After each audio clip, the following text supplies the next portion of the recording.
بسم الله الرحمن الرحيم. اللهم صل وسلم على سيدنا محمد. الفيديو دوت لكل اخواتي العرب في الوطن العربي، اخواتي التوانسه، اخواتي السعوديين، اخواتي العراقيين، الفلسطينيين، السوريين، الليبيين.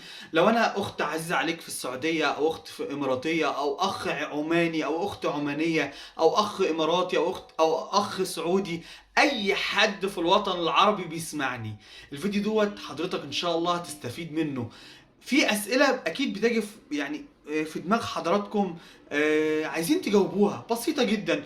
انا عايز اجي اتعلم في مصر، انا عايز اجي اعيش في مصر، انا عايز اجي اجرب التعليم، وبالذات لو عايز اجي اخد ماجستير في التمريض في مصر، دكتوراه في التمريض في مصر. هل الموضوع مجزي؟ هل الموضوع تكلفته عالية؟ هل الموضوع مربح ليا؟ هل في امتيازات ليا؟ هل في مشاكل هتحصل ليا؟ هل لا قدر الله ممكن يحصل لي زي ما انت عارف يا هشام، ان بيقولوا ان مصر، يعني انا خايف، انا كسعودي انا خايف انزل مصر. بيقولوا في الافلام ده خاطر مش عارف ايه وبلطجيه او كلام من دوت.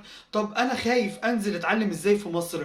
انا اردنيه ولا انا اردني؟ اتعلم في مصر، اخد طب، حتى لو برضو طب اسنان، طب بشري، لو جيت مصر هل التكلفه تكلفه عاليه ولا تكلفه على قد ايدي؟ كل الاجابات دي ان شاء الله هحاول اجاوبها لحضراتكم، لان ده واجب عليا كاخوكم مصري اللي انا اجاوبكم عليها ان شاء الله.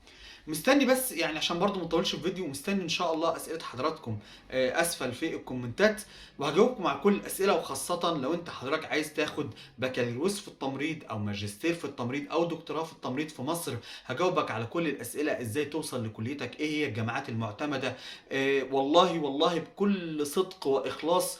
وهجاوبكم واخليكم ازاي تفكروا حتى كمصريين. احنا كمصريين بنختار الكليات ازاي والجامعات ازاي ونمشي منين، وازاي نقلل التكلفه الماديه بتاعتنا. كل ده ان شاء الله هجاوبكم عليه بكل صدق واخلاص. مش هطول على حضراتكم، ده المقدمه. ارجو بس ان انتوا تكتبوا الاسئله بتاعتكم، وان شاء الله ان شاء الله باذنك يا رب هجاوبكم عليها. انا نادرا لما بعمل فيديوهات من النوع دوت، بس والله والله والله يعني انا ببقى قلقان على الكاميرا، او بمعنى صح قلقان وانا قدام الكاميرا.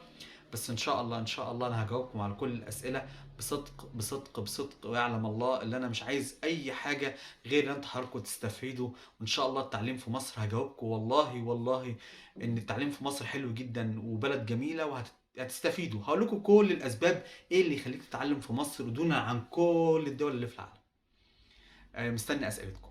مع السلامه.